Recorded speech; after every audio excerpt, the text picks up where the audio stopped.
Welcome back to No Offense. I'm Makeda Royal, your host, and today I have sitting with me Zaay Green, current guard for the University of Alabama, former McDonald's All-American, All-SWAC, and SEC, what was it, All-Freshman team? Yeah. I feel like I'm missing something else. 5-star recruit, average 16 points per game at University of Arkansas, Pine Bluff. So Zaay, thank you for coming, talk to me today.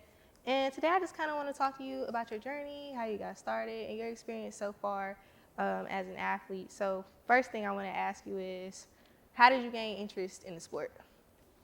I think it started with my family. So my mom and my dad, they played their whole life, and they just was like, why not?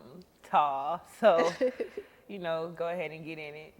And it just started there at the age of 4. So. Oh, so you've been playing sport your whole life, basically. Yeah. So at what age did you find yourself falling in love with the game? I think it was right when I got out of middle school, and it was 7th grade. I had got my first D1 offer, Okay. and I was like, oh wow, like. Which school was that from? Shoot, what was it? Had so many, she can't remember. Yeah, it was a few. It was like UCLA, Oh. Texas, Baylor. Like they just reached out, they said they was interested. So, that's when I kind of was like, oh wow, I started to really like this. And I'm good at this. Yeah, and I'm enjoying it too while I'm playing. So did you start off good? I wasn't the best, but I was athletic, and I was mostly taller than all the girls. And my dad, he had me playing point guard, so I was like a 5'8", 5'9" guard out there against smaller girls. So it was easy. It was more easier for me to score, make plays, stuff like that. So yeah. Now you mentioned your dad. You mentioned to me earlier your dad played basketball. Your mom played basketball. Your dad was actually your trainer. So how was that? Oh, he was my coach and my trainer. He was your coach too. Yeah, he was my coach too. But yeah, being trained like that from my dad, it was. Some days it was hard. Some days it was medium hard. It just depended on what mood he was usually in. But I can't say I can't repay him no other way, because it's like, now look at me. He really created something very, very good. So. Yeah, McDonald's All-American. I think he did a good job. Yeah.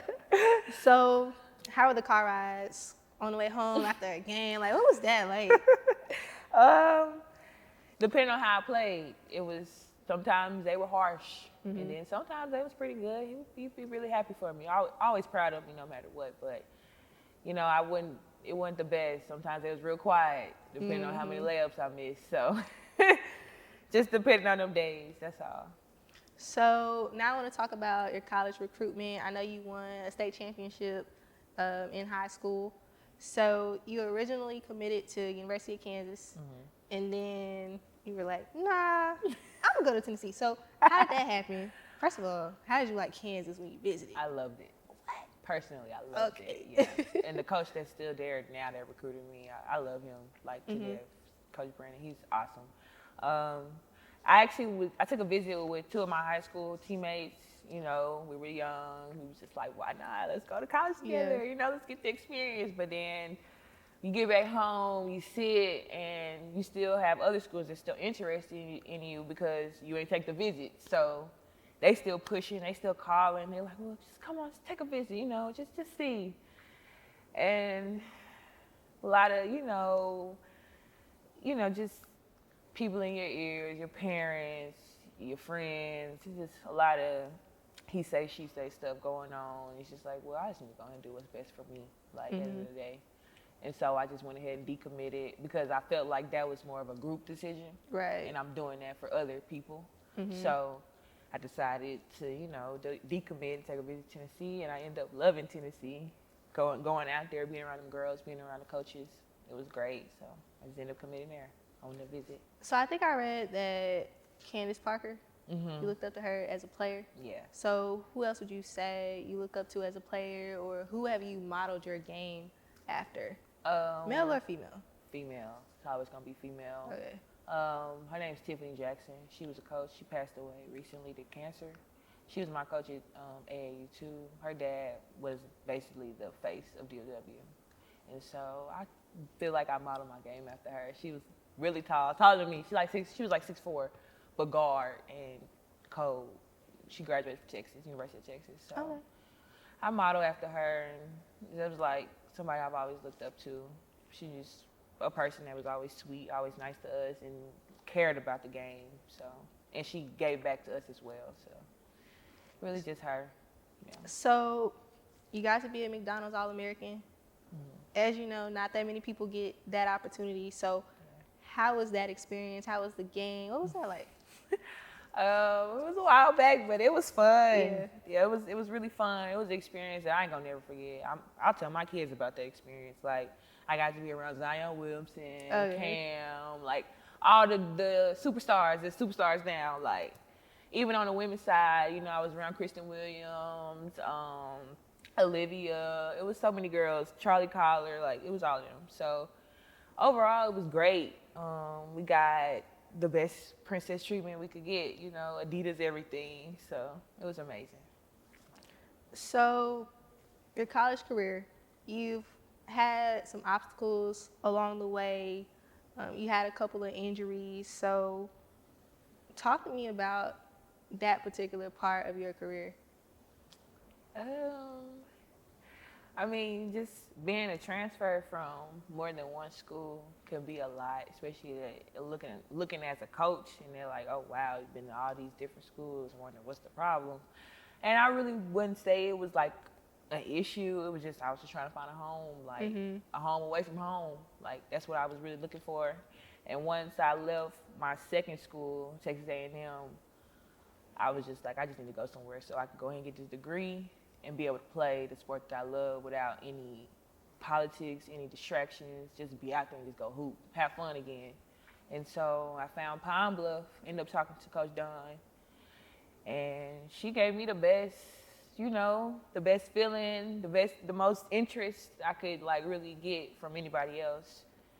And I went ahead, committed there, and personally, it was a great fit. Personally, I mean, obviously, it was a lot going to HBCU and coming from a PWI.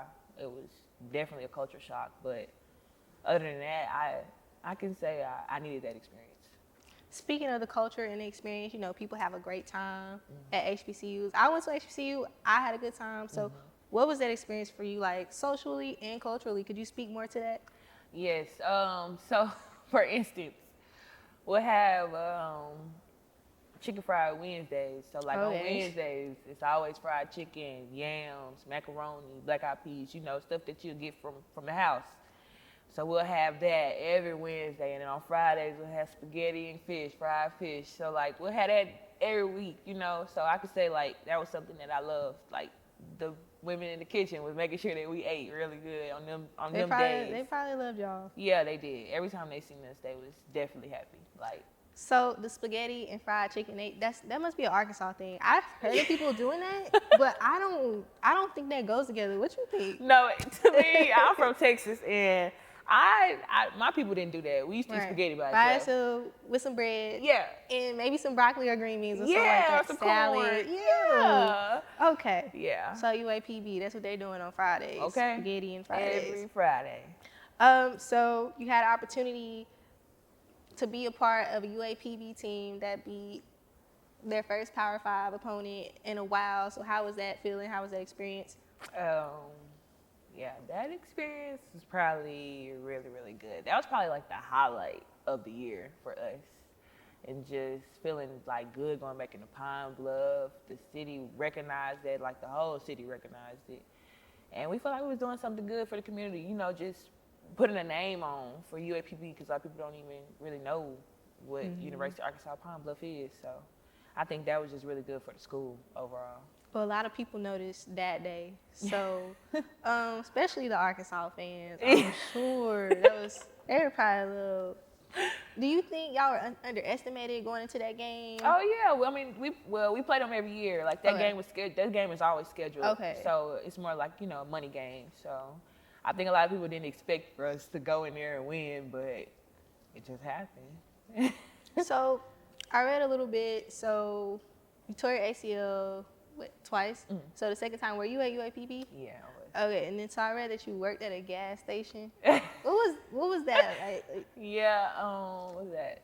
Cause you rehabbed at home. Yeah, so I had stayed at home that year. I tore my ACL, which was gonna be my senior year, like my final year. Yeah. And so, you know, that broke me down because I couldn't play coming off of a good year into Pine Bluff. You know, I was coming off, you know, a nice stat line. You know, we won a few games. We went to the SWAC tournament. So I was looking forward to going into that next year, and then boom, that happened in like, was it spring going into summer? Yeah, I tore it again on my other leg. So I had to just be in the real world for a little bit, you know, be at home, go do my little rehab, and then I go to work. Just because I'm a little older, my people not finna really just provide for me. Like I had to go do that, just so I don't be out there struggling. Yeah. So yeah, it was just a real world. Like I was like, okay, this how it would be if I didn't play basketball. Like yeah. Yeah.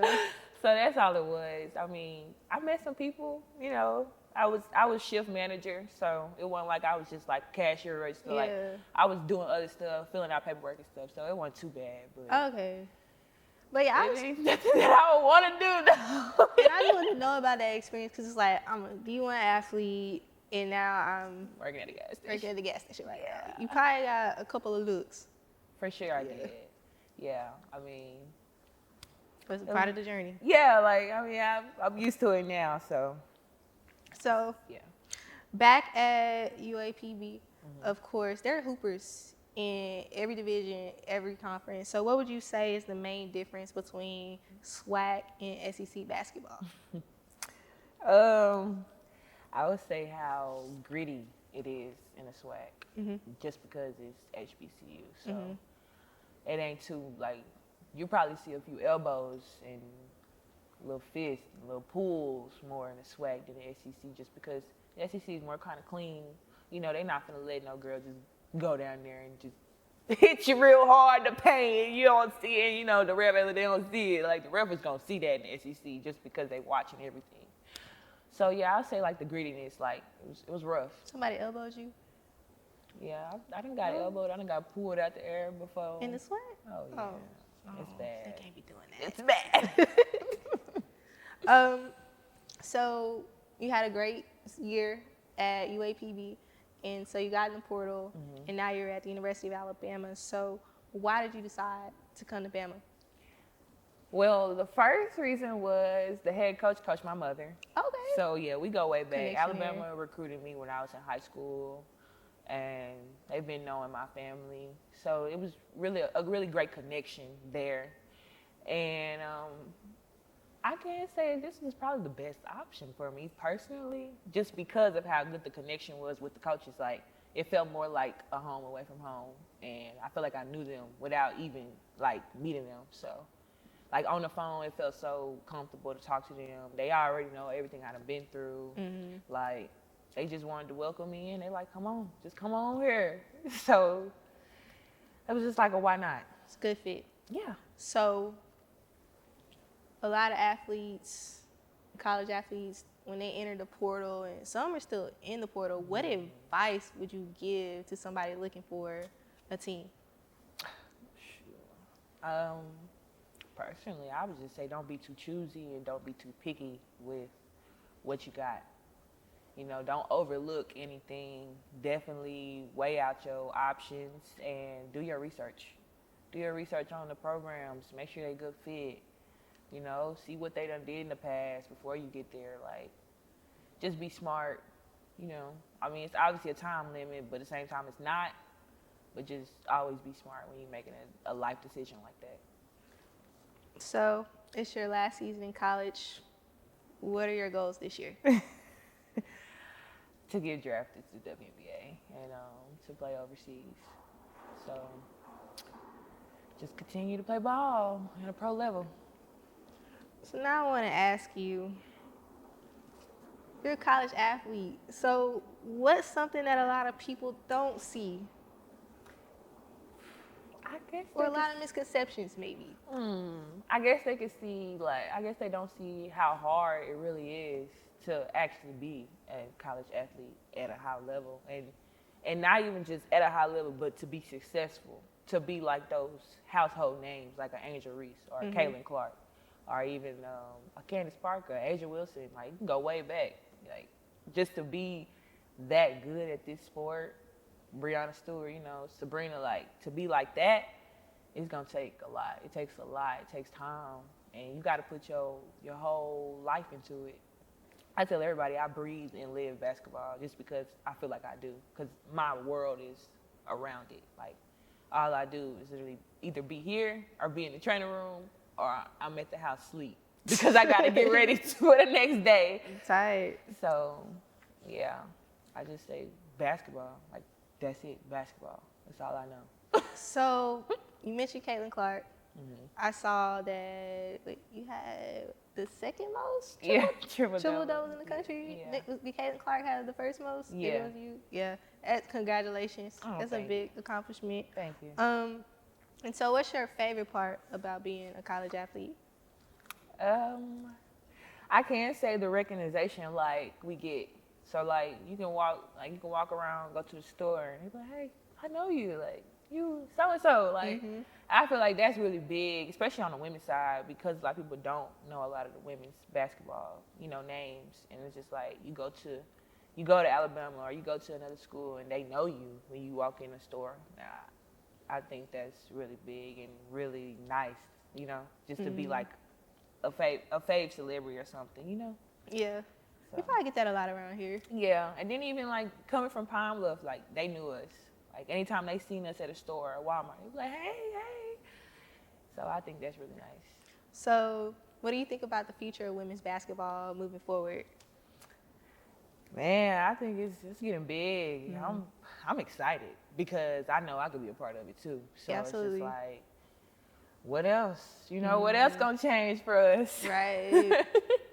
So, WNBA, what's your favorite team right now? That's a good one. Can I have more than one?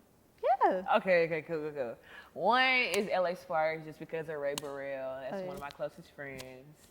And then second one is obviously Las Vegas Aces. Who, like, how can you not love them? Yeah. And then probably the Connecticut Suns, just because they're really, really all-around good team. So yeah.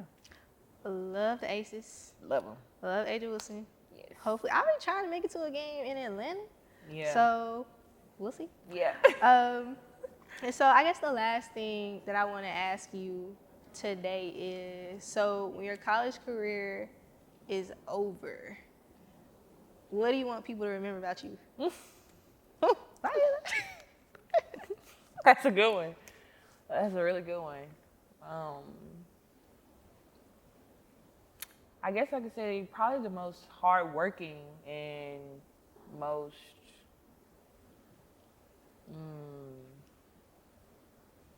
let me reword that. I want to be the female athlete that never gave up.